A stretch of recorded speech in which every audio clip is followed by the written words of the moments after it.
Şeyx Abdurrazzaqın, Hifzahullahın, Şeyx Abbadın oğlu, Allah hər ikisini xeyir üzərində həyatını uzatsın və qorusun. Zikirlər barədə kitabı var. Zikirlər barədə kitabı var. Şeyx orada bir hədis gətirir. Hansı ki, çox bir vaxtlarda oxuduğumuz, bir-birimizə danışdığımız və danışdığımız zaman içərisində balaca bir məsələni gördüyümüz bir hədis var. Lakin Şeyx Abdurrazzaq orada geniş bir məna çıxardıb. Hansı ki, bizim üçün başımızın tacı olan, qaldırdığımız bayrağımız, altında toplaşdığımız, o da nədir qardaşlarım? Hər birimizin və bütün əksər qardaşların bildiyi bir hədis. O da Salman radiyallahu anhunun rəvayət etdiyi hədisdir. Salman radiyallahu anhdan soruşurlar, sizin Rasulunuz, Nəbiniz, Peyğəmbəriniz sizə hər bir şeyi mi öyrədib? Salman radiyallahu anh deyir ki, bəli. Və deyirlər ki, ayaq yoluna getməyi mi belə? Deyir ki, bəli. Hətta ayaq yoluna getməyi belə. Şeyx Abdurrazzaq deyir ki, bu hədis oxunduğu zaman burada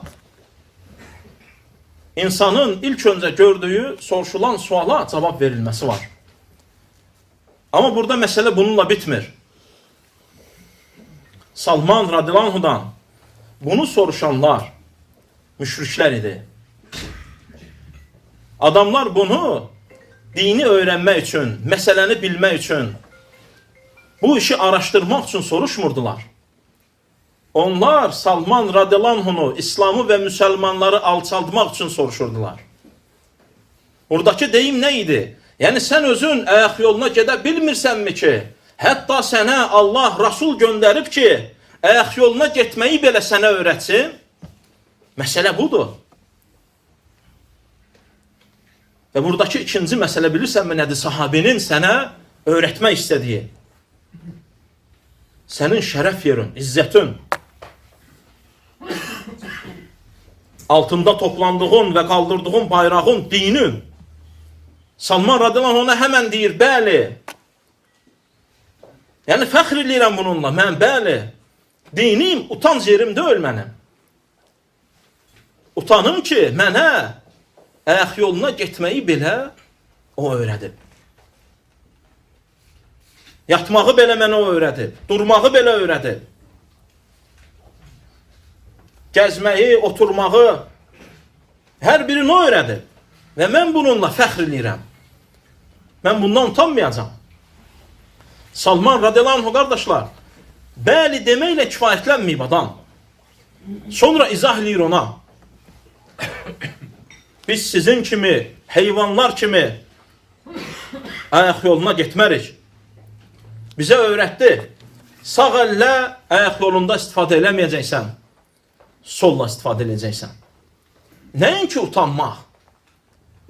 Bəzən görürsən, qardaşlarım, İslamda, Allahın dinində, şəriətində, Allahın dinindən olan hər hansısa bir məsələdə, hansısa bir qardaşa, istər balağı olsun, istər saxladığı saqqalı olsun, yəni dini olsun, dinində balaca və böyük ayırmadan, qardaşlar, Allah Azza və Cəllənin dini sənin qanındır, sənin canındır. İzzət yerində, fəxr yerində, şərəf yerində. Utanıb gizlədəcək bir şey deyil, qardaşım. Günahların deyil ki, gizlədəsən.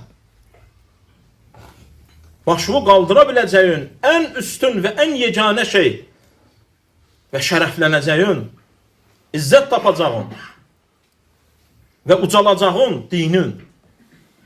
Görürsən, adam utanır. Amma Salman radiyallahu anh davam edir. 3 dənədən az daşla təmizlənməyi qadağan eləyib.